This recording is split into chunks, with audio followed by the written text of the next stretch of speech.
ರೈತ ಬಂಧುವರಿಗೆ ನಮಸ್ಕಾರ.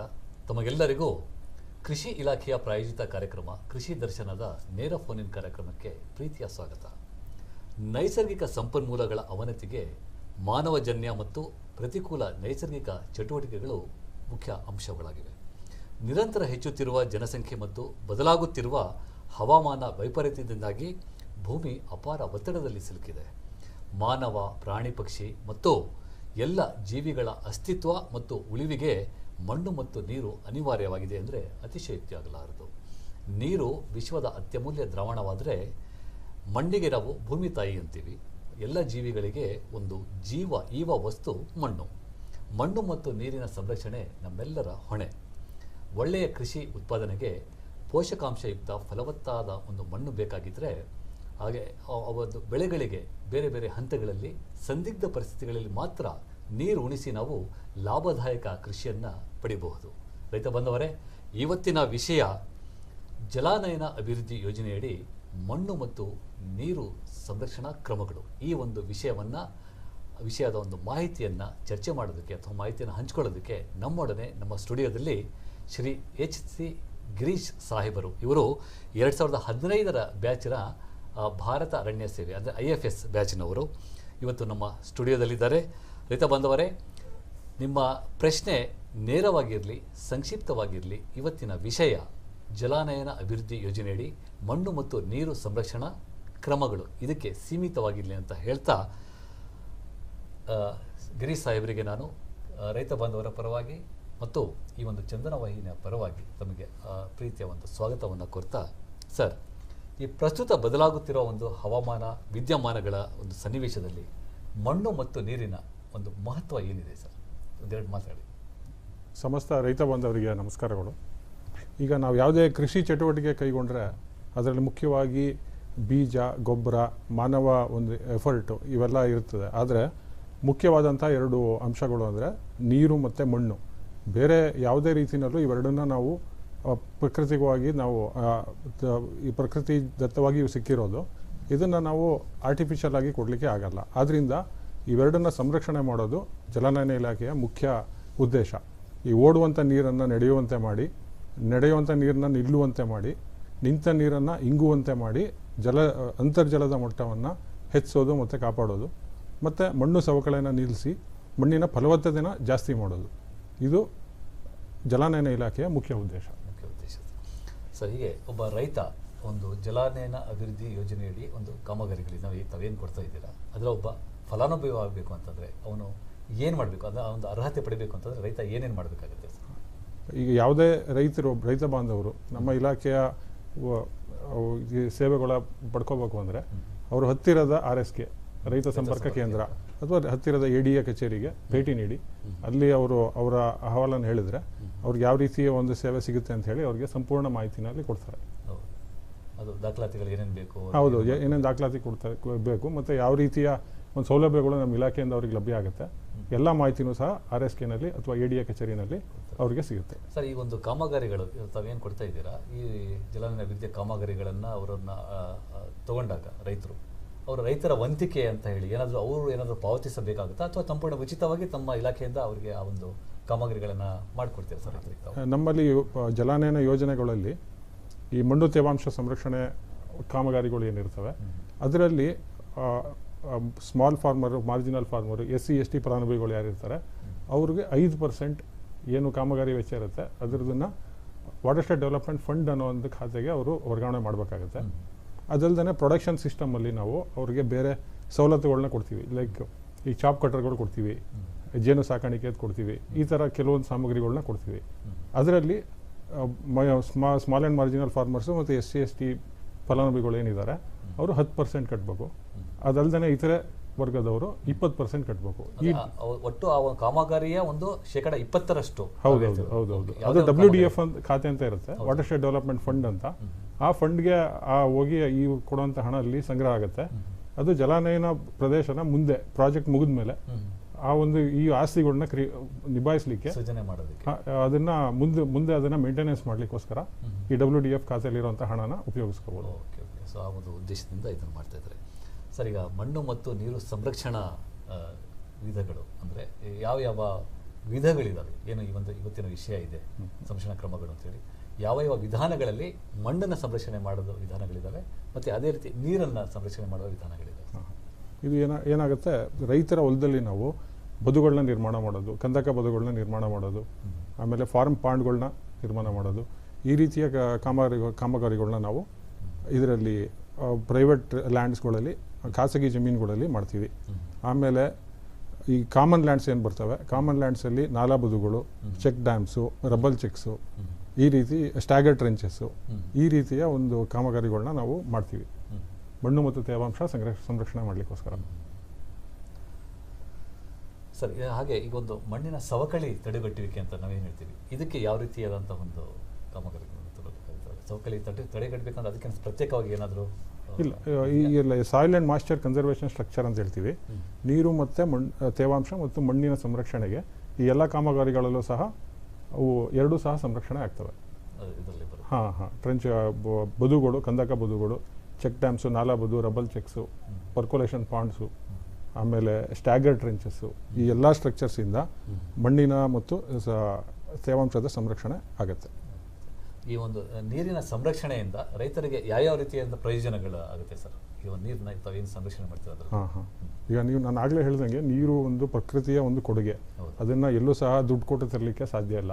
ಆದ್ದರಿಂದ ಪ್ರತಿಯೊಂದು ಹನಿ ಏನು ಮಳೆ ಬರುತ್ತೆ, ಪ್ರತಿಯೊಂದು ಹನಿ ಮಳೆನೂ ಸಹ ನಾವು ಸಮರ್ಪಕವಾಗಿ ಬಳಕೆ ಮಾಡ್ಕೋಬೇಕು ಮತ್ತು ಉಳಿಸ್ಬೇಕು. ಈಗ ಆ ಬಿದ್ದ ನೀರು ಕೊಚ್ಚಿ ಹೋಗ್ದಂಗೆ ಹೊಲದಲ್ಲಿ ಕಂದಕ ಬದುಗಳನ್ನ ನಿರ್ಮಾಣ ಮಾಡೋದ್ರಿಂದ ಆ ಬಿದ್ದಂಥ ನೀರು ಅಲ್ಲೇ ಹಿಂಗುತ್ತೆ ಕೆಳಗಡೆ, ಮತ್ತು ಕ್ಯಾಪಿಲರಿ ಆ್ಯಕ್ಷನ್ನಲ್ಲಿ ಅದು ಮೇಲೆ ಬರ್ತಾ ಇರುತ್ತೆ, ಸಿಗುತ್ತೆ. ಆಮೇಲೆ ಅವರು ಏನಾಗುತ್ತೆ, ಬೇಸಿಗೆ ಬರೋ ಟೈಮಲ್ಲಿ, in the month of January February, ಆ ಟೈಮಲ್ಲಿ ನೀರು ಕಡಿಮೆ ಆದಾಗ ಲೈಫ್ ಸೇವಿಂಗ್ ಇರಿಗೇಷನ್ ಕೊಡಬೇಕಾಗುತ್ತೆ. ಆ ಟೈಮಲ್ಲಿ ಬೋರ್ವೆಲ್ಲಿಂದ 2-3 ಇರಿಗೇಷನ್ನು ಜಾಸ್ತಿ ಕೊಡ್ಬೋದು. ಎಲ್ಲಿ ನಮ್ಮದು ಈ ಪ್ರಾಜೆಕ್ಟ್ ಏರಿಯಾ ನಡೆಯುತ್ತೆ ಅಲ್ಲಿ ಈ ಬೋರ್ವೆಲ್ಗಳಲ್ಲಿ ನೀರು ಅವೈಲಬಿಲಿಟಿ ಬೇರೆ ಪ್ರದೇಶಗಳಿಗಿಂತ ಅಲ್ಲಿ 2-3 ತಿಂಗಳು ಜಾಸ್ತಿ ಬರುತ್ತೆ.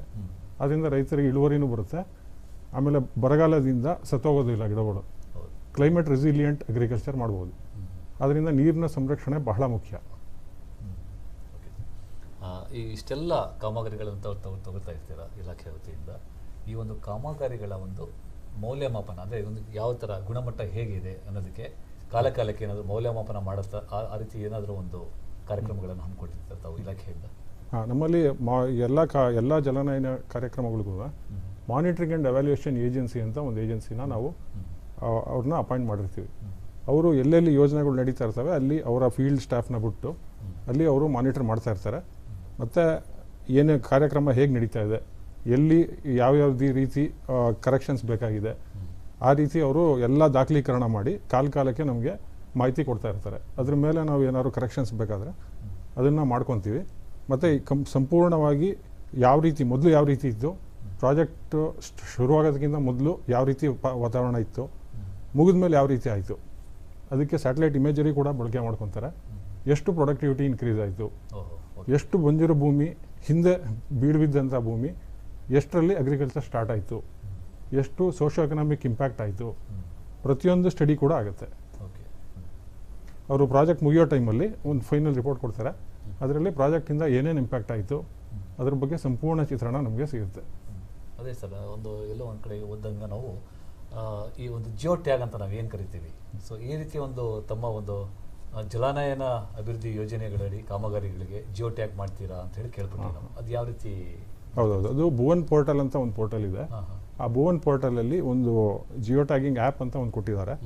ಅದರಲ್ಲಿ ನಮ್ಮ ಜಲಾನಯನ ಯೋಜನೆಯಲ್ಲಿ ಏನೇನು ಕಾರ್ಯಕ್ರಮ ಮಾಡ್ತೀವಿ ಪ್ರತಿಯೊಂದು ಸ್ಟ್ರಕ್ಚರ್ದು ಸಹ ನಾವು ಫೋಟೋ ಹೊಡೆದು ಅದಕ್ಕೆ ಎಷ್ಟು ಖರ್ಚಾಗಿದೆ, ಆ ಸ್ಟ್ರಕ್ಚರ್ ಏನು, ಎಲ್ಲಿದೆ, ಅದರ ಅಕ್ಷಾಂಶ ರೇಖಾಂಶ ಮತ್ತು ಅದರಿಂದ ಏನೇನು ಉಪಯೋಗ ಆಗ್ತಾ ಇದೆ, ಈ ಎಲ್ಲ ಮಾಹಿತಿನೂ ಹಾಕಿ ಭುವನ್ ಪೋರ್ಟಲಲ್ಲಿ ಹಾಕ್ತೀವಿ. ಈ ಭುವನ್ ಪೋರ್ಟಲ್ಗೆ ಹೋದರೆ ಯಾವುದೇ ಸಾರ್ವಜನಿಕರು ಸಹ ಎಲ್ಲೆಲ್ಲಿ ಕಾಮಗಾರಿ ಆಗಿದೆ ಅದರ ಚಿತ್ರ ಪ್ರತಿಯೊಂದನ್ನು ಸಹ ನೋಡ್ಬೋದು.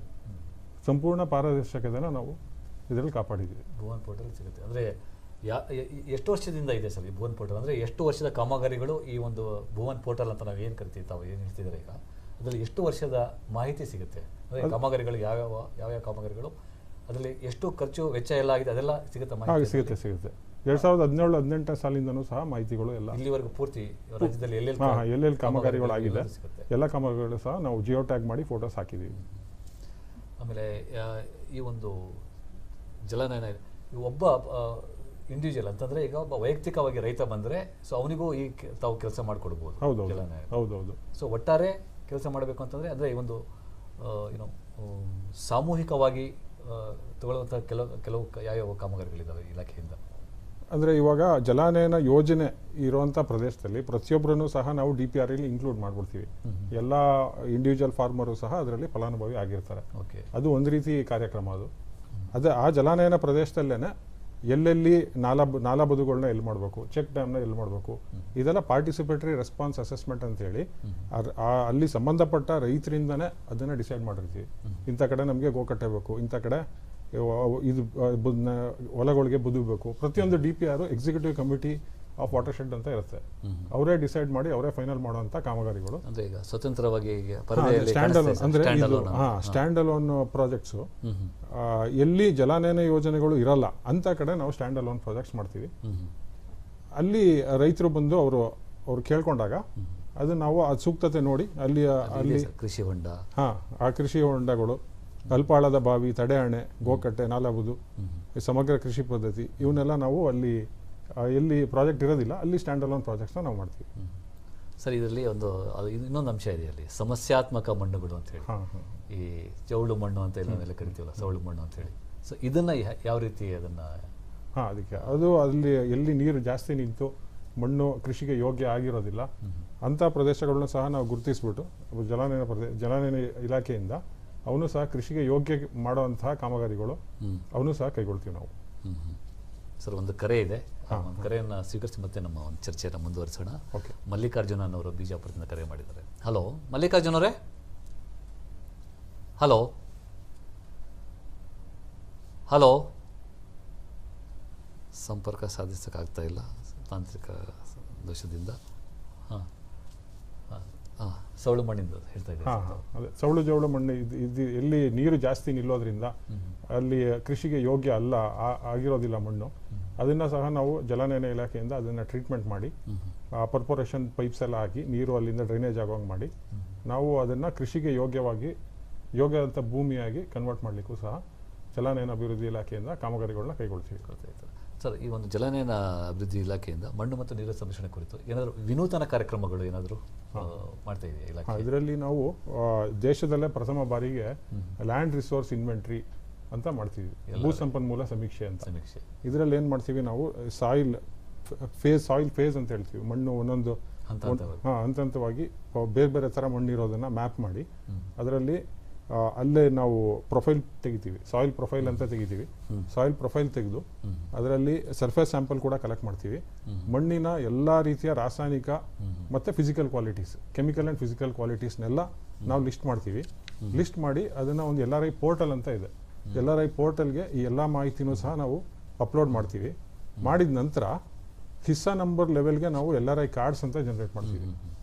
ಈ LRI ಕಾರ್ಡಲ್ಲಿ ಆ ಹಿಸ್ಸಾ ನಂಬರಲ್ಲಿ ಆ ರೈತನ ಒಂದು ಸ್ಮಾಲ್ ಪಾಕೆಟಲ್ಲೂ ಕೂಡ ಎಷ್ಟು ಈ ಸೂಕ್ಷ್ಮ ಮೈಕ್ರೋ ನ್ಯೂಟ್ರಿಯೆಂಟ್ಸ್ ಎಷ್ಟಿದ್ದಾವೆ, ಆಮೇಲೆ ಯಾವ್ಯಾವ ಡಿಫಿಷಿಯನ್ಸಿ ಇದೆ, ಯಾವುದನ್ನು ಸಪ್ಲಿಮೆಂಟ್ ಮಾಡೋ ಅವಶ್ಯಕತೆ ಇದೆ, ಮತ್ತು ಅಲ್ಲಿರುವಂಥ ಮಣ್ಣಿನ ಗುಣಧರ್ಮಕ್ಕೆ ಯಾವ ಬೆಳೆ ಸೂಕ್ತ, ಅಂದರೆ ಅತಿ ಕಡಿಮೆ ಫರ್ಟಿಲೈಸರಲ್ಲಿ ಯಾವ ಬೆಳೆನ ಹಾಕಿದ್ರೆ ಅತಿ ಹೆಚ್ಚು ಲಾಭನ ಅವರು ಗಳಿಸ್ಕೋಬಹುದು. ಅಂದರೆ ಆ ಮಣ್ಣಿನಲ್ಲಿ ಯಾವ್ಯಾವ ಪೋಷಕಾಂಶಗಳ ಒಂದು ಕೊರತೆ ಅಥವಾ ಲಭ್ಯತೆ ಇದೆ ಅದೆಲ್ಲ ಸಾರಾಂಶವನ್ನು ಆ LRI ಕಾರ್ಡಲ್ಲಿ ಬರುತ್ತೆ.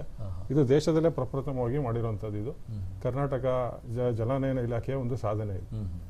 ಆ ಕಾರ್ಡ್ನ ನಾವು ಈಗ ಆಲ್ರೆಡಿ ನಮ್ಮ ರಾಜ್ಯದಲ್ಲಿ 39 ಲಕ್ಷ ಹೆಕ್ಟೇರ್ ಮಳೆ ಆಶ್ರಿತ ಪ್ರದೇಶದಲ್ಲಿ LRI ಡೇಟಾನ ಜನರೇಟ್ ಮಾಡೋ ಹಾದಿಲಿದ್ದೀವಿ ನಾವು.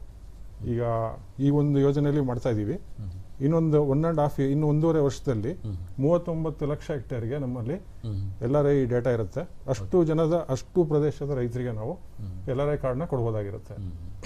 ಸರ್, ಮತ್ತೆ ಅದೇನೋ ಗಣಿಗಾರಿಕೆ ಪ್ರಭಾವಕ್ಕೊಳಗಾದ ವಲಯಗಳಿಗೆ ಅಲ್ಲಿ ಈಗ ಗಣಿಗಾರಿಕೆಯಿಂದ ಪ್ರಭಾವಿತ ಆಗಿರೋಂಥ ಪ್ರದೇಶದಲ್ಲಿ ಕೂಡ ನಾವು ಜಲಾನಯನ ಯೋಜನೆಗಳನ್ನ ತಗೊಂಡು ಅಲ್ಲಿರುವಂಥ ರೈತರಿಗೆ ಬೇರೆ ಬೇರೆ ಜಿಲ್ಲೆಗಳಲ್ಲಿ ಆ ಒಂದು ಕಾಮಗಾರಿಗಳನ್ನು ತಗೊಳ್ತಾ ಇದ್ದೀರಾ? ಹೌದೌದು. ಗಣಿ ಬಾಧಿತ ಪ್ರದೇಶಗಳಲ್ಲಿ ಈಗ ಬಳ್ಳಾರಿ, ವಿಜಯನಗರ, ಚಿತ್ರದುರ್ಗ ಮತ್ತು ತುಮಕೂರು ಜಿಲ್ಲೆಗಳಲ್ಲಿ ಈ ಕಾಮಗಾರಿ ತೊಗೊತಾ ಇದ್ದೀವಿ. ಮತ್ತು ಅಲ್ಲಿರುವಂಥ ಭೂಮಿ ಇದು ಕೂಡ ಎಲ್ಲರೂ ಕೂಡ ಇದೇ ಯೋಜನೆಯಲ್ಲಿ ನಾವು ಮಾಡ್ತಾ ಇದ್ದೀವಿ. ಈ ಮಣ್ಣು ಮತ್ತು ನೀರು ಸಂರಕ್ಷಣೆ ಒಂದು ವಿಧಾನಗಳ ಹೊರತುಪಡಿಸಿ ಮತ್ತೆ ಯಾವ ರೀತಿಯಾದಂಥ ಸವಲತ್ತುಗಳು ಇಲಾಖೆ ವತಿಯಿಂದ ಕೊಡಲಾಗ್ತಾ ಇದೆ ಸರ್? ಈ ಜಲಾನಯನ ಅಭಿವೃದ್ಧಿ ಅಂತ ಹೇಳಿದ್ರೆ ಕೇವಲ ನಾವು ಮಣ್ಣು ತೇವಾಂಶ ಸಂರಕ್ಷಣೆ ಮಾಡೋದು ಅಷ್ಟೇ ಅಲ್ಲ, ಅಲ್ಲಿ ಇರುವಂಥ ಉತ್ಪಾದನಾ ವ್ಯವಸ್ಥೆಗಳು ಇರ್ತವೆ. ಈಗ ಒಂದು ಹಳ್ಳಿನಲ್ಲಿ ಹೋದರೆ ಅಲ್ಲಿ ನಾವು ಹಿಂದಿನ ಕಾಲದಲ್ಲಿ ನಾವು ನೋಡಿರ್ಬೋದು, ಒಂದು ಹಳ್ಳಿಗೆ ಹೋದರೆ ಅಲ್ಲಿ ಹಸುಗಳು ಇರ್ತವೆ, ಕೋಳಿ ಕುರಿ ಎಲ್ಲ ಇರುತ್ತೆ, ಆಮೇಲೆ ಕೈ ತೋಟ ಇರುತ್ತೆ, ಈ ಥರ ಒಂದು ಹಳೆ ಉತ್ಪಾದನಾ ವ್ಯವಸ್ಥೆಗಳು ಇರ್ತವೆ. ಅವನ್ನ ಬಲಗೊಳಿಸುವಂಥ ನಿಟ್ಟಿನಲ್ಲಿ ನಾವು ಅಲ್ಲಿ ಅನಿಮಲ್ ಹೆಲ್ತ್ ಕ್ಯಾಂಪ್ಸ್ ಮಾಡ್ತೀವಿ. ಆಮೇಲೆ ಕೋಳಿ ಸಾಕಾಣಿಕೆಗೆ ಸಹಾಯವಾಗಿ ಕೋಳಿ ಮರಿಗಳನ್ನ ಕೊಡೋದು, ಆ ಕೋಳಿ ಸಾಕಾಣಿಕೆ ಪೆಟ್ಟಿಗೆ ಕೊಡೋದು, ಜೇನು ಪೆಟ್ಟಿಗೆ ಕೊಡೋದು, ಅಣಬೆ ಬೇಸಾಯ ಮಾಡೋದು, ಆಮೇಲೆ ಹಾಲು ಕರಿಯೋ ಯಂತ್ರ ಕೊಡೋದು, ಹಸುಗಳಿಗೆ ಹಸು ನೆಲ ಹಾಸು ಕೊಡೋದು, ಈ ರೀತಿ ಎಲ್ಲ ಕಾಮಗಾರಿಗಳನ್ನ ನಾವು ಪ್ರೊಡಕ್ಷನ್ ಸಿಸ್ಟಮಲ್ಲಿ ಮಾಡ್ತೀವಿ. ಅದಲ್ದೇ ಅನಿಮಲ್ ಹೆಲ್ತ್ ಕ್ಯಾಂಪ್ಸ್ ಮಾಡಿದ್ದೀವಿ. ಈ ಸಲ ಬರಗಾಲ ಇತ್ತು. ಬರಗಾಲ ಇದ್ದಾಗ ಜಾನುವಾರುಗಳಿಗೆ ರೋಗ ಬರಬಾರ್ದು ಅನ್ನೋ ಉದ್ದೇಶದಿಂದ ಒಂದು ಪ್ರಿವೆಂಟಿವ್ ಆಗಿ ಒಂದು ಹೆಲ್ತ್ ಕ್ಯಾಂಪ್ಸು ನಮ್ಮೆಲ್ಲ ಪ್ರಾಜೆಕ್ಟ್ ಏರಿಯಾಸಲ್ಲಿ ಮಾಡಿದ್ದೀವಿ. ಅಲ್ಲಿ ಅವು ಜಾನುವಾರುಗಳಿಗೆ ಲವಣ ಮಿಶ್ರಣ, ಜಂತುನಾಶಕ ಔಷಧಿ, ಆಮೇಲೆ ಬಂಜೆ ರಾಸು ಚಿಕಿತ್ಸೆ ಮತ್ತು ಇನ್ನೂ ಇತರ ಚಿಕಿತ್ಸೆಗಳನ್ನ ಅವ್ರಿಗೆ ಕೊಟ್ಟಿದ್ದೀವಿ. ಒಟ್ಟು 90,000 ರಾಸುಗಳಿಗೆ ನಾವು ಟ್ರೀಟ್ಮೆಂಟ್ ಮಾಡಿದ್ದೀವಿ. ಬರಗಾಲದಲ್ಲಿ ಅವ್ರಿಗೆ ಪ್ರೊಆಕ್ಟಿವ್ ಆಗಿ ನಾವು ಹೋಗಿ ಟ್ರೀಟ್ಮೆಂಟ್ ಕೊಟ್ಟಿದ್ದೀವಿ ಹೆಲ್ತ್ ಕ್ಯಾಂಪ್ಸ್ ಮಾಡಿ. ಅದರಿಂದ ಎಷ್ಟೋ ಜಾನುವಾರುಗಳು ಬರಗಾಲದಲ್ಲಿ ರೋಗಕ್ಕೆ ತುತ್ತಾಗಿ ಸದೋಗೋದ್ರಿಂದ ಅವನ್ನ ಕಾಪಾಡಿದ್ದೀವಿ. ಓಕೆ. ಆಮೇಲೆ ಈ ಯೋಜನೆಯಲ್ಲಿ ಈಗ ಭೂರಹಿತ ಕೂಲಿ ಕಾರ್ಮಿಕರು ಏನಿದ್ದಾರೆ ಅವರಿಗೇನು ಸವಲತ್ತು, ಅವರಿಗೇನು ಇಲಾಖೆಯಿಂದ ಕೊಡ್ತಿದ್ದಾರೆ ಸವಲತ್ತುಗಳು? ಅದೇ ನಾವು ಅದಕ್ಕೆ ಲೈವ್ಲಿಹುಡ್ ಕಾಂಪೋನೆಂಟ್ ಅಂತ ಹೇಳ್ತೀವಿ. ಅಲ್ಲಿ ಸ್ವಸಹಾಯ ಸಂಘಗಳು ಇರ್ತವೆ ಗ್ರಾಮಗಳಲ್ಲಿ. ನಮ್ಮ ಪ್ರಾಜೆಕ್ಟ್ ಏರಿಯಾದಲ್ಲಿ ಇರುವಂಥ ಸ್ವಸಹಾಯ ಸಂಘಗಳಿಗೆ ನಾವು ರಿವಾಲ್ವಿಂಗ್ ಫಂಡ್ ಕೊಡ್ತೀವಿ, ಮತ್ತು ಇಂಡಿವಿಜುವಲ್ಗೂ ರಿವಾಲ್ವಿಂಗ್ ಫಂಡ್ ಕೊಡ್ತೀವಿ. ಮತ್ತು ಸ್ವಸಹಾಯ ಸಂಘಗಳ ಫೆಡರೇಷನ್ ಮಾಡಿಕೊಂಡ್ರೆ ಅವ್ರದ್ದೊಂದು ಬಿಸ್ನೆಸ್ ಪ್ಲಾನ್ ಕೊಟ್ಟರೆ ಅದಕ್ಕೂ ಸಹ ನಾವು ಸಹಾಯಧನ ಕೊಡ್ತೀವಿ. ಅವ್ರು ಏನು ಬಿಸ್ನೆಸ್ ಪ್ಲಾನ್ ಮಾಡ್ತಾರೆ ಫೆಡರೇಷನಿಂದ. ಈ ರೀತಿ ಆ ಲೈವ್ಲಿಹುಡ್ ಕಾಂಪೋನೆಂಟ್ ಕೂಡ ನಾವು ಇದರಲ್ಲಿ ತಗೋತೀವಿ. ಬಹಳಷ್ಟು ಮಹಿಳಾ SHGಗಳು ಬಹಳಷ್ಟು ಇದು ನಮ್ಮಿಂದ ಸುತ್ತ ನಿಧಿ ಪಡ್ಕೊಂಡು ಬಿಸ್ನೆಸ್ ಸ್ಟಾರ್ಟ್ ಮಾಡಿ ಬಹಳಷ್ಟು ಲಾಭ ಗಳಿಸ್ಕೊಂಡಿದ್ದಾರೆ. ಇವರು ಇದರಿಂದ ಮಾಡಿದ್ದಾರೆ. ಹೌದು. ಮತ್ತು ಈಗ ಒಬ್ಬ ರೈತ ಅಥವಾ ಫಲಾನುಭವಿ ಈ ಒಂದು ಕಾಮಗಾರಿಗಳು ತಗೊಂಡಾಗ ಆ ಫಲಾನುಭವಿ ಮತ್ತೆ ಮುಂದಿನ ವರ್ಷದಲ್ಲಿ ಬೇರೆ ಏನಾದರೂ ಸವಲತ್ತುಗಳು ಪಡೆಯೋದಕ್ಕೆ ಅರ್ಹನಾಗಿರ್ತಾನ ಅಥವಾ ಹೇಗೆ? ಯಾವುದೇ ಬೇರೆ ಕಾಮಗಾರಿಗಳು ತಗೋಬೇಕು ಅಂತಂದರೆ ಅವರು ಹೇಗಿರುತ್ತೆ? ಅಂದರೆ ಅದು ಟೆಕ್ನಿಕಲ್ ಫೀಸಿಬಿಲಿಟಿ ನೋಡಿಕೊಂಡು ಅವ್ರಿಗೆ ಇನ್ನೂ ಫೆಸಿಲಿಟೀಸ್ ಕೊಡೋಕ್ಕೆ ಅವಕಾಶ ಇದೆಯಾ ಗೈಡ್ಲೈನ್ಸಲ್ಲಿ ನೋಡಿಕೊಂಡು ಕೊಡ್ಬೋದು. ಅಂದರೆ ಸವಲತ್ತು ಪಡೆಯೋದಕ್ಕೆ ಅರ್ಹನಾಗಿರ್ತಾನೆ. ಈ ವರ್ಷ ತೊಗೊಂಡ್ರು ಮುಂದಿನ ವರ್ಷ ತಮ್ಮ ಇಲಾಖೆ ವತಿಯಿಂದ ತಗೋಬಹುದು. ಆದರೆ ಅದೇ ಗೈಡ್ಲೈನ್ಸ್ ನೋಡಿಕೊಂಡು ಯಾವುದು ಪುನರಾವರ್ತನೆ ಆಗದೇ ಇರೋ ರೀತಿ, ಆಮೇಲೆ ಸಮರ್ಪಕವಾಗಿ ಎಲ್ಲರಿಗೂ ಹಂಚಿಕೆ ಆಗಬೇಕು ಆ ಪ್ರಾಜೆಕ್ಟ್ ಏರಿಯಾದಲ್ಲಿ, ಅದೆಲ್ಲದನ್ನು ನೋಡಿಕೊಂಡು ಅದನ್ನು ನಾವು ಹಂಚಿಕೆ ಮಾಡ್ತೀವಿ. Okay sir. ಆಮೇಲೆ ಇದು ಒಂದು ಸಮಪಾತಳಿ ಬದು ಅಂತ ಹೇಳ್ತಾರಲ್ಲ ಸರ್, ಕಾಂಟೂರ್ ಬಿಲ್ಡಿಂಗ್ ಅಂತ ಹೇಳ್ತಾರೆ, ಅದನ್ನು ಯಾವ್ಯಾವ ಪ್ರದೇಶದಲ್ಲಿ ಹೇಗೆ ತಗೋಬೋದು ಸರ್? ಅದನ್ನು ಅಂದರೆ ಅದೇ ಮೂಲ ಉದ್ದೇಶ ಏನು ಸಮಪಾತಳಿ ಬದು? ಅಂದರೆ ಸಮಪಾತಳಿ ಬದು ಅಂದರೆ ಆ ಲೆವೆಲಲ್ಲಿ ನೀರು ನಿಲ್ಲಬೇಕು ಅಂತ ಅಷ್ಟೇ. ಅಲ್ಲಿಂದ ಒಂದೇ ಕಾಂಟೂರಲ್ಲಿ ಒಂದು ಹೊಲದ ಬದುನಲ್ಲೇ ಅದನ್ನು ಮಾಡ್ಕೊಂಡು ಹೋದ್ರೆ ಒಂದೇ ಲೆವೆಲಿಗೆ ಬರುತ್ತೆ, ನೀರು ಸಮರ್ಪಕವಾಗಿ ಅಲ್ಲೇ ನಿಂತ್ಕೊಳ್ಳುತ್ತೆ. ಈಗೇನಾಗುತ್ತೆ, ಕಾಂಟೂರ್ ಬಿಟ್ಬಿಟ್ಟು ನಾವು ಕೆಳಗಡೆ ಎಲ್ಲ ಮಾಡಿದ್ರೆ ಅದು ಕೊಚ್ಚೋಗುತ್ತೆ, ಅಲ್ಲಿ ಹರಿದೋಗುತ್ತೆ ನೀರು. ಒಂದೇ ಲೆವೆಲಲ್ಲಿ ಮಾಡಿದ್ರೆ ಎಲ್ಲೂ ಕೂಡ ಹೋಗಲ್ಲ, ಸಮರ್ಪಕವಾಗಿ ಅಲ್ಲಿಂದ ಹಿಂದ್ಗಡೆ ಸ್ವೀಪ್ ನೀರು ನಿಲ್ಲುತ್ತೆ. ಅದರಿಂದ ಜಾಸ್ತಿ ನೀರು ಹಿಂಗುತ್ತೆ. ಅದು ಅಂದರೆ ಅದು ಇಳಿಜಾರಿಗೆ ಅಡ್ಡಲಾಗಿ ಇಳಿಜಾರಿಗೆ ಅಡ್ಡಲಾಗಿ ಒಂದೇ ಕಾಂಟೂರ್ ಅಂದರೆ ಒಂದೇ ಎಲಿವೇಶನ್ ಅಲ್ಲಿ ಮಾಡ್ಕೊಂಡು ಹೋಗುವಂಥ ಒಂದು ಸ್ಟ್ರಕ್ಚರ್. ಹಾಗೆ ಅದೇ ರೀತಿ ಕಂದಕ ಬದು ಅಂದರೆ ಮುಂದೆ ಬದು ಇರುತ್ತೆ, ಹಿಂದೆ ಒಂದು ಕಂದಕ ಮಾಡ್ತೀವಿ, ಅಲ್ಲಿ ಜಾಸ್ತಿ ನೀರು ನಿಲ್ಲುತ್ತೆ. ಆಮೇಲೆ ಆ ಬದು ಮೇಲ್ಗಡೆ ಈ ತರಕಾರಿ ಬೀಜಗಳು, ಆಮೇಲೆ ಅಗ್ರೋ ಫಾರೆಸ್ಟ್ರಿ ಪ್ಲಾಂಟ್ಸು ಇವನ್ನೆಲ್ಲ ಹಾಕೋದ್ರಿಂದ ಆ ಬದು ಕೂಡ ಸ್ಟೆಬಿಲೈಸ್ ಆಗುತ್ತೆ. ಈ ಕಂದಕ ಏನು ಮಾಡಿರ್ತೀವಿ ಅಲ್ಲಿ ನೀರು ಕೂಡ ನಿಲ್ಲುತ್ತೆ. ಸರ್, ಈಗ ಆಮೇಲೆ ಇದು ಈ ಒಂದು ಅರಣ್ಯೀಕರಣ ಅಂತ ನೀವು ಹೇಳಿದಾಗ ತೋಟಗಾರಿಕೆ ಮತ್ತು ಅರಣ್ಯೀಕರಣ ಬಗ್ಗೆ ತಾವು ಪ್ರಸ್ತಾಪ ಮಾಡ್ತಾ ಇದ್ರಿ. ಈ ಅರಣ್ಯೀಕರಣ ಮಾಡಬೇಕು ಅಂತಂದರೆ ತಾವು ಅರಣ್ಯ ಇಲಾಖೆಯಿಂದ ಕೆಲವೊಂದು ಸವಲತ್ತುಗಳು ಪಡ್ತಾ ಇರ್ತಾರೆ ರೈತರು. ಸೊ ನಿಮ್ಮ ಇಲಾಖೆಯಿಂದ ಏನು ಅರಣ್ಯ ಇಲಾಖೆ ಸಾಮಾಜಿಕ ವಿಭಾಗ, ಪ್ರಾದೇಶಿಕ ವಿಭಾಗದಿಂದ ಯಾವಾಗಲೂ ಅವರು ಸಸಿಗಳು ಕೊಡ್ತಾ ಇರ್ತಾರೆ. ಅದಲ್ಲದೆ ನಮ್ಮದು ಜಲಾನಯನ ಇಲಾಖೆನಲ್ಲೂ ಅರಣ್ಯಾಧಿಕಾರಿಗಳು ಮತ್ತು ತೋಟಗಾರಿಕೆ ಅಧಿಕಾರಿಗಳು ಇದ್ದಾರೆ, ನಮ್ಮದೇ ನರ್ಸರಿಗಳಿದ್ದಾವೆ. ನಾವು ಕೂಡ ಅಲ್ಲಿ ಪ್ರಾಜೆಕ್ಟ್ ಏರಿಯಾದಲ್ಲಿ ರೈತರಿಂದ ಏನು ಡಿಮ್ಯಾಂಡ್ ಇದೆ, ಯಾವ ಸಸಿಗಳಿಗೆ ಬೇಡಿಕೆ ಇದೆ, ಆ ಬೇಡಿಕೆ ನೋಡಿಕೊಂಡು ನಾವು ಕೂಡ ಉತ್ತಮವಾದಂಥ ಸಸಿಗಳನ್ನ ನಮ್ಮ ನರ್ಸರಿಗಳಲ್ಲಿ ಮಾಡ್ತೀವಿ. ಮಾಡಿಬಿಟ್ಟು ಈ ಪ್ರಾಜೆಕ್ಟ್ ಏರಿಯಾಸಲ್ಲಿ ನೀವಾಗಲೇ ಹೇಳ್ದಂಗೆ ಕಂದಕ ಬೂದು ಎಲ್ಲಿ ನೀರು ನಿಲ್ಲುತ್ತೆ, ಎಲ್ಲಿ ಬಂಡ್ ಸ್ಟೆಬಿಲೈಸೇಷನ್ ಅವಶ್ಯಕತೆ ಇದೆ ಅಂತ ಕಡೆ ನಾವು ಅಗ್ರೋ ಫಾರೆಸ್ಟ್ರಿ ಪ್ಲಾಂಟ್ಸ್ನ ಪ್ಲಾಂಟಿಂಗ್ ಮಾಡ್ತೀವಿ. ಇದು ಭಾಳ ಮುಖ್ಯ ಇದು, ಯಾಕೆಂದರೆ ಅದು ಸಾಯಿಲ್ ಬೈಂಡಿಂಗ್ ಕ್ವಾಲಿಟಿ ಇರುತ್ತೆ. ಆಮೇಲೆ ಅದರಿಂದ ಎಲೆಗಳಿಂದ ಮೇವಾಗುತ್ತೆ ಜಾನುವಾರುಗಳಿಗೆ. ಆಮೇಲೆ ಯಾವತ್ತಾರು ಒಂದಿನ ಬರಗಾಲ ಬಂದರೆ, ಅವ್ರಿಗೆ ಆರ್ಥಿಕ ಸಂಕಷ್ಟ ಉಂಟಾದರೆ ಈ ಮರಗಳನ್ನ ಮಾರ್ಕೊಂಡವರು ಅವ್ರಿಗೆ ಯಾವುದೋ ಒಂದು ಖರ್ಚು ನಾವು ಅದನ್ನು ಮೀಟ್ ಮಾಡಬಹುದು. ಅದೇ ಕಟಾವು ಮಾಡ್ಕೊಂಡು ಅವರು ಅದನ್ನ ಮರಗಳನ್ನು ಮಾರಾಟ ಮಾಡಬಹುದು, ಅಥವಾ ಅವ್ರಿಗೆ ಮನೆ ಕಟ್ಕೋಬೇಕು ಮಾಡ್ಕೋಬೇಕು ಅಂದರೆ ಅದಾಗತ್ತೆ. ಈ ಜಾನುವಾರುಗಳ ಬಗ್ಗೆ ಹೇಳ್ತಾ ಇದ್ದೀವಿ ತಾವು, ಪಶು ಸಂಗೋಪನೆ ಇಲಾಖೆ ಸಂಬಂಧಪಟ್ಟಿದ್ದು, ಇದನ್ನು ಯಾವ ರೀತಿ ಕಾರ್ಯನಿರ್ವಹಿಸ್ತಿದ್ರು ಅಂತಂದರೆ ನೀವು ಪಶುಸಂಗೋಪನೆ ಇಲಾಖೆಯವರ ಒಟ್ಟಿಗೆ ತೊಗೊಂಡಿದ್ರೆ ಹೇಗೆ? ಅದನ್ನು ನಾವು ಎಲ್ಲ ನಮ್ಮ ಪ್ರಾಜೆಕ್ಟ್ ಏರಿಯಾಸಲ್ಲಿ ಪಶುಸಂಗೋಪನೆ ಲೋಕಲ್ ವೈದ್ಯಾಧಿಕಾರಿಗಳ ಸಹಯೋಗದೊಂದಿಗೆ ನಾವು ಎಕ್ಸ್ಟೆನ್ಸಿವ್ ಆಗಿ ಅನಿಮಲ್ ಹೆಲ್ತ್ ಕ್ಯಾಂಪ್ಸ್ ಮಾಡಿದ್ದೀವಿ. ಅನಿಮಲ್ ಹೆಲ್ತ್ ಕ್ಯಾಂಪ್ ಮಾಡಿ ಅಲ್ಲಿ ಕಾಮನ್ ಏಲ್ಮೆಂಟ್ಸ್ ಏನಿದೆ ಆ ಎಲ್ಲ ಏಲ್ಮೆಂಟ್ಸ್ಗೆ ಟ್ರೀಟ್ಮೆಂಟ್ ಕೊಟ್ಟಿದ್ದೀವಿ. ಡಿವರ್ಮಿಂಗ್ ಎಲ್ಲ ಡಿವರ್ಮಿಂಗ್ ಟ್ಯಾಬ್ಲೆಟ್ಸು, ಆಮೇಲೆ ಈ ಬರಗಾಲ ಬಂದಾಗ ನೀರಿನ ಕೊರತೆ ಆದಾಗ ಅವಕ್ಕೆ ಏನೇನು ಇನ್ಫೆಕ್ಷನ್ ಆಗ್ಬೋದು ಇವನ್ನೆಲ್ಲ ಮನೆಗಂಡು ಅವಕ್ಕೆ ಪ್ರಿವೆಂಟಿವ್ ಆಗಿ ಮಿನರಲ್ ಸಪ್ಲಿಮೆಂಟ್ಸು ಈ ಥರದ್ದೆಲ್ಲ ಕೊಟ್ಟಿದ್ದೀವಿ. ವೈದ್ಯಾಧಿಕಾರಿಗಳ ನೇತೃತ್ವದಲ್ಲೇ ನಾವು ಈ ಕ್ಯಾಂಪ್ಗಳನ್ನ ಮಾಡಿದ್ದೀವಿ. ಸರ್ ಒಂದು ಕರೆ ಇದೆ. Hello hello. ಹಾಂ, ಮಲ್ಲಿಕಾರ್ಜುನರೇ ಕೇಳಿ, ತಮ್ಮ ಪ್ರಶ್ನೆ ಕೇಳಿ. ತಮ್ಮ ಟಿವಿ ವಾಲ್ಯೂಮ್ನ ಸಂಪೂರ್ಣವಾಗಿ ಸ್ವಲ್ಪ ಕಡಿಮೆ ಮಾಡಬೇಕಾಗುತ್ತೆ. ಟಿವಿ ವಾಲ್ಯೂಮ್ ಕಡಿಮೆ ಮಾಡಿ ಫಸ್ಟ್. ಪ್ರಶ್ನೆ ಕೇಳಿ. ಪ್ರಶ್ನೆ ಇದು ನಮಗೆ ಕೃಷಿ ಹೊಂಡ ಮಾಡಕ್ಕೆ ಗೌರ್ಮೆಂಟ್ ಇಂದ ಸಹಾಯಧನ ಸಿಗುತ್ತಾ ಸರ್? ಕೃಷಿ ಹೊಂಡ ಕೃಷಿ ಹೊಂಡ ಮಾಡಲಿಕ್ಕೆ ಖಂಡಿತವಾಗ್ಲೂ ಸಹಾಯ ಸಿಗುತ್ತೆ. ನೀವು ದಯವಿಟ್ಟು ಅಲ್ಲಿ ನಿಮ್ಮ ನಿಯರೆಸ್ಟ್ RSK ಭೇಟಿ ಮಾಡಿ ನಿಮ್ಮದು ಒಂದು ಅರ್ಜಿ ಮತ್ತು ನಿಮ್ಮದು RTC ಎಲ್ಲ ಕೊಡಿಯಲ್ಲಿ ಅವ್ರು ಹೇಳ್ತಾರೆ ಏನೇನು ಮಾಹಿತಿ ಬೇಕು ಅಂತೇಳಿ. ಖಂಡಿತವಾಗ್ಲೂ ನಮ್ಮಿಂದ ಸಹಾಯಧನ ಸಿಗುತ್ತೆ. ನೀವು ದಯವಿಟ್ಟು ಅಲ್ಲಿ ಕಾಂಟ್ಯಾಕ್ಟ್ ಮಾಡಿ. Okay, thank you. ಸರ್ ಅದೇ ತಾವು ಹೇಳ್ತಾ ಇದ್ದೀವಿ, ಇದು ಪಶುಗಳು ಅವಕ್ಕೆಲ್ಲ ನಾವು ಪ್ರಿವೆಂಟಿವ್ ಆಗಿ ಅವಕ್ಕೆ ಮೆಡಿಸಿನ್ ಎಲ್ಲ ಕೊಟ್ಟಿದ್ದೀವಿ. ಆ ಥರ ಅನಿಮಲ್ ಹೆಲ್ತ್ ಕ್ಯಾಂಪ್ಸ್ ಮಾಡಿದ್ದೀವಿ. ಮತ್ತು ಕೋಳಿ ಸಾಕಾಣಿಕೆ, ಕುರಿ ಸಾಕಾಣಿಕೆ, ಇವಕ್ಕೆಲ್ಲ ಕುರಿಮರಿಗಳು, ಕೋಳಿ ಮರಿಗಳು ಇವೆಲ್ಲವನ್ನು ಸಹ ಕೊಟ್ಟು ಅವ್ರಿಗೆ ಆ ಉತ್ಪಾದನಾ ವ್ಯವಸ್ಥೆನ ಬಲಗೊಳಿಸಲಿಕ್ಕೆ ನಾವು ಈ ಜಲಾನಯನ ಯೋಜನೆ ಒಳಗಡೆ ನಾವು ಕ್ರಮ ತಗೊಂಡಿದ್ದೀವಿ. ಜೇನು ಸಾಕಾಣಿಕೆ ಪೆಟ್ಟಿಗೆ ಸಹ ಕೊಟ್ಟಿದ್ದೀವಿ. ಜೇನು ಕೃಷಿ ಅಂತಂದ್ರೆ ಅದು ಬಹಳ ಅದು ಪ್ರಮುಖವಾದ ಇದು. ಜೇನು ಕೊಡೋದು ಅಷ್ಟೇ ಅಲ್ಲದೆ ಆ ಜೇನುನೊಣಗಳಿಂದ ಪರಾಗಸ್ಪರ್ಶ ಕೂಡ ಉಂಟಾಗಿ ಅವು ಬಹಳ ಅಗ್ರಿಕಲ್ಚರ್ ಈಲ್ಡ್ ಕೂಡ ಜಾಸ್ತಿ, ಇಳುವರಿ ತುಂಬಾ ಜಾಸ್ತಿ ಆಗುತ್ತೆ. ಇಳುವರಿಯನ್ನು ಹೆಚ್ಚು ಮಾಡೋದಕ್ಕೆ ಪ್ಲಾಂಟೇಶನ್ ಕ್ರಾಪ್ಸ್ ಅಲ್ಲಿ ಹಣ್ಣುಗಳಾಗೋದು, ಹೂವಿಂದ ಹಣ್ಣಾಗಿ ಪರಿವರ್ತನೆ ಆಗೋ ಪ್ರಮಾಣ ಕೂಡ ಜಾಸ್ತಿ ಆಗುತ್ತೆ. ಇನ್ನೊಂದು ಕರೆ ಇದೆ ಸರ್, ಯಾದಗಿರಿಯಿಂದ ಭೀಮರೆಡ್ಡಿ ಅವರು ಕರೆ ಮಾಡಿದ್ದಾರೆ. ಹಲೋ. ಹಲೋ. ಹಾ, ಭೀಮರೆಡ್ಡಿ ಅವರೇ ನಮಸ್ತೆ. ಸರ್ ನಮಸ್ತೆ ಸರ್. ಕೇಳಿ, ತಮ್ಮ ಪ್ರಶ್ನೆ ಕೇಳಿ. ಸರ್ ನಾವು ಯಾದಗಿರಿ ಡಿಸ್ಟ್ರಿಕ್ಟ್ ಇಂದ ಈಗ ಈ ನಿಮ್ಮ ಇದ್ರ ಬಗ್ಗೆ, ಈಗ ನಮ್ದೊಂದು ಜಮೀನು ಬದು ಅಂದ್ರೆ ಉದ್ದಕ್ಕೂ ಎರಡು ಕಡೆನೂ ಹಳ್ಳಗಳು ಹರಿದು ಹೋಗ್ತಾ ಇರುತ್ತೆ. ಆ ಬದುವಿಗೆ ಏನಾದ್ರೂ ಸಪೋರ್ಟ್ ಅಂದ್ರೆ ನಿಮ್ ಕಡೆಯಿಂದ ಅಥವಾ ಜಲನಯನ ಕಡೆಯಿಂದ, ಫಾರೆಸ್ಟ್ ಕಡೆಯಿಂದ ಏನು ನಮ್ಗೆ ಅನುಕೂಲ ಅಥವಾ ಗೈಡೆನ್ಸ್ ಯಾವ ತರ ಕೊಡ್ಬೋದು? ನಾವು ಅಲ್ಲಿ ಎಲ್ಲಿ ಯಾರಿಗೆ ಮೀಟ್ ಮಾಡ್ಬೇಕು? ನಾವು ಸ್ವಂತ ಆದ್ರೂ ಖರ್ಚು ಮಾಡ್ಬೋದು ಅಥವಾ ಗೌರ್ಮೆಂಟ್ ನಮ್ಗೆ ಅದರಿಂದ ಅನುಕೂಲ, ರೈತರಿಗೆ ಸುತ್ತಮುತ್ತಲ ಅದ್ರ ಬಗ್ಗೆ ಏನ್ ತಿಳುವಳಿಕೆ ಕೊಡ್ಬೇಕಂದ್ರೆ ಯಾರಿಗ ಹೋಗಿ ಮೀಟ್ ಮಾಡ್ಬೇಕು? ಆಮೇಲೆ ಅದ್ರ ಅಡ್ರೆಸ್ ಏನಾದ್ರು ಸಿಗ್ಬೋದಾ? ಹೇಳ್ತಾರೆ ಸಾಹೇಬ್ರು, ಹೇಳ್ತಾರೆ ಅದ್ರ ಬಗ್ಗೆ. ಈಗ ಅದು ಸಮಸ್ಯೆ ಏನಾಗಿದೆ, ನೀರು ಹರಿಯೋದ್ರಿಂದ ಅದು ಕೊರಿತಾ ಇದೆ ಅಂತನಾ ನಿಮ್ಮ ಸಮಸ್ಯೆನಾ? ಹಳ್ಳ ಹರಿತಾ ಇರೋದ್ರಿಂದ ಜಮೀನು ಸವಕಳಿ ಆಗ್ತಾ ಇದೆ ಅಂತನಾ? ಹಲೋ.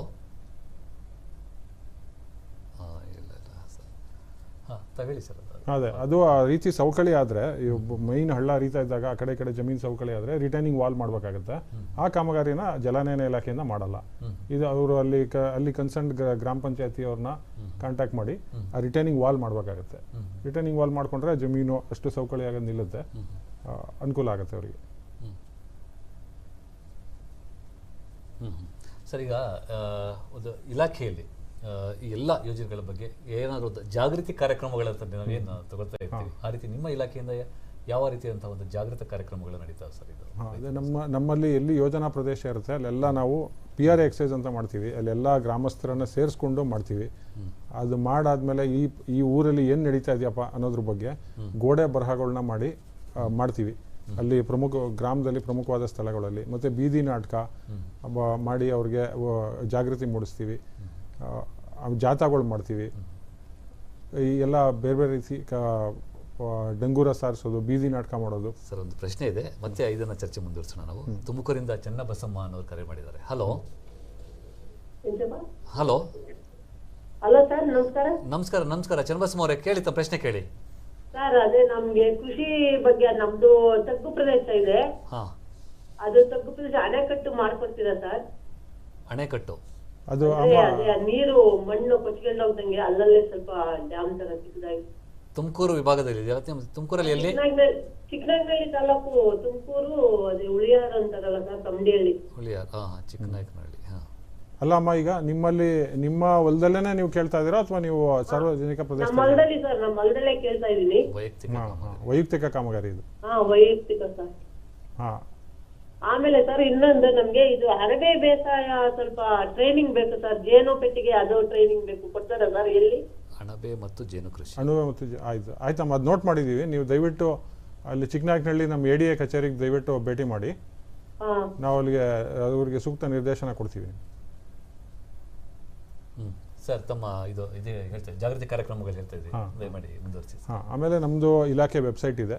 ಆ ವೆಬ್ಸೈಟಲ್ಲೂ ಕೂಡ ಎಲ್ಲ ರೀತಿಯ ನಮ್ಮ ಏನೇನು ನಮ್ಮದು ಇಲಾಖೆ ಕಾಮಗಾರಿಗಳಿದ್ದಾವೆ, ಏನೇನು ಗೈಡ್ಲೈನ್ಸ್ ಇದೆ, ಎಲ್ಲ ಸಂಪೂರ್ಣವಾಗಿ ಎಲ್ಲ ಮಾಹಿತಿ ಕೂಡ ಲಭ್ಯ ಇದೆ ಅದರಲ್ಲಿ. ಸರ್, ಇಷ್ಟೊತ್ತು ತಾವೆಲ್ಲ ಎಲ್ಲ ರೀತಿಯಾದಂಥ ಒಂದು ಕಾಮಗಾರಿಗಳ ಬಗ್ಗೆ ಎಲ್ಲ ಚರ್ಚೆ ಮಾಡ್ತಾ ಇದ್ದೀರಾ. ಅಂತಿಮವಾಗಿ ನಮ್ಮ ರೈತ ಬಾಂಧವರಿಗೆ ಈ ಜಲಾನಯನ ಅಭಿವೃದ್ಧಿ ಯೋಜನೆಗಳಡಿ ಅಥವಾ ಮಣ್ಣು ಮತ್ತು ನೀರಿನ ಸಂರಕ್ಷಣೆ ಇರ್ಬೋದು ಅಥವಾ ಯೋಜನೆಯಡಿ ಇಲಾಖೆಯ ವತಿಯಿಂದ ಏನು ಕಿವಿ ಮಾತು ಹೇಳೋದಕ್ಕೆ ಬಯಸ್ತೀರಾ ಸರ್ ತಾವು? ಏನಂದರೆ, ನಮ್ಮಲ್ಲಿ ನೀರು ಮತ್ತು ಮಣ್ಣು ಬಹಳ ಒಂದು ಅಮೂಲ್ಯವಾದಂಥ ಎರಡು ದೇವರ ಕೊಡುಗೆ ನಮಗೆ, ಮನುಷ್ಯರಿಗೆ. ಹೌದು.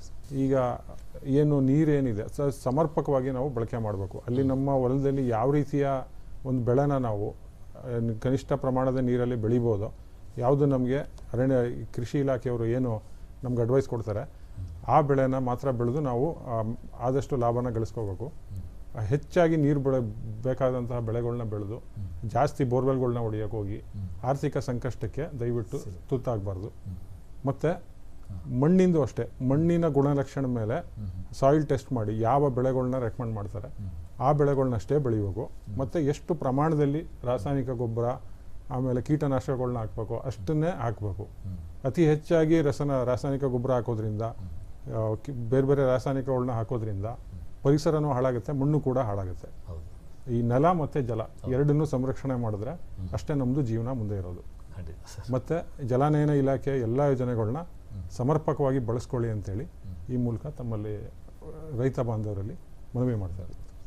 ನೋಡಿದ್ರಲ್ಲ ರೈತ ಬಾಂಧವರೇ, ಜಲಾನಯನ ಅಭಿವೃದ್ಧಿ ಯೋಜನೆಯಡಿ ಎಷ್ಟೆಲ್ಲ ಕಾಮಗಾರಿಗಳಿದ್ದಾವೆ, ಎಷ್ಟೆಲ್ಲ ಸವಲತ್ತುಗಳಿದ್ದಾವೆ, ಮತ್ತು ಅಷ್ಟೇ ಅಲ್ಲ ಮಣ್ಣು ಮತ್ತು ನೀರು ಎರಡೂ ನಮಗೆ ಜೀವ ಇರುವ ವಸ್ತುಗಳು. ಸೊ ಹಾಗಾಗಿ ಈ ಎಲ್ಲ ಅಂದರೆ ಯಾವ ಹಂತದಲ್ಲಿ ನೀರನ್ನು ಯಾವ ಬೆಳೆಗೆ ಬೇಕಾಗುತ್ತೆ, ಸಂದಿಗ್ಧ ಪರಿಸ್ಥಿತಿಗಳಲ್ಲಿ ಮಾತ್ರ ನೀರನ್ನು ಬಳಸೋದು. ಮತ್ತು ಅಷ್ಟೇ ಅಲ್ಲ, ಸೊ ನಮಗೆ DAP, ಯೂರಿಯಾ ಇದೆಲ್ಲ ರಸಗೊಬ್ಬರ ಯಥೇಚ್ಛವಾಗಿ ಸಿಗ್ತಾ ಇದೆ ಅಂತಂದರೆ ಹೇಗೆ ಬೇಕಾಗಿ ಬಳಕೆ ಮಾಡುವಂಥ ಅಗತ್ಯ ಇಲ್ಲ. ಮಣ್ಣು ಪರೀಕ್ಷೆಗೆ ಒಳಪಡಿಸಿ ಅದರ ಆಧಾರದ ಮೇಲೆ ಎಲ್ಲ ಪೋಷಕಾಂಶಗಳನ್ನು ಸರಿದೂಗಿಸಿ ಯಾವ ಬೆಳೆಯನ್ನು ಬೆಳ್ಕೊಳ್ಬೇಕು ಅಂತ ಹೇಳಿ ಎಲ್ಲ ರೀತಿಯಾದಂಥ ಒಂದು ಮಾಹಿತಿಯನ್ನು ಗಿರೀಶ್ ಸಾಹೇಬರು ಕೊಟ್ಟಿದ್ದಾರೆ. ರೈತ ಬಾಂಧವರೇ, ತಮಗೆಲ್ಲರಿಗೂ ಈ ಒಂದು ಕೃಷಿ ಇಲಾಖೆಯ ಪ್ರಾಯೋಜಿತ ಕಾರ್ಯಕ್ರಮ ಏನಿದೆ, ಜಲಾನಯನ ಇಲಾಖೆ ಯೋಜನೆಯಡಿ ಮಣ್ಣು ಮತ್ತು ನೀರು ಸಂರಕ್ಷಣಾ ಕ್ರಮಗಳ ಬಗ್ಗೆ ಬಹಳ ಸುಲಲಿತವಾಗಿ ನಿಮಗೆ ಮನದಟ್ಟಾಗುವಂತೆ ಮಾತನಾಡಿದ್ದಾರೆ HC ಗಿರೀಶ್ ಸಾಹೇಬರಿಗೆ. ಸರ್, ಈ ಒಂದು ಕಾರ್ಯಕ್ರಮಕ್ಕೆ ಬಂದು ಇಷ್ಟೆಲ್ಲ ಮಾಹಿತಿ ನೀಡಿದ್ದಕ್ಕೆ ರೈತ ಬಾಂಧವರ ಪರವಾಗಿ ಮತ್ತು ಈ ಒಂದು ಚಂದನ ವಾಹಿನಿಯ ಪರವಾಗಿ ತಮಗೆ ಧನ್ಯವಾದಗಳನ್ನು ಸಲ್ಲಿಸುತ್ತೇನೆ. ನಮಸ್ಕಾರ.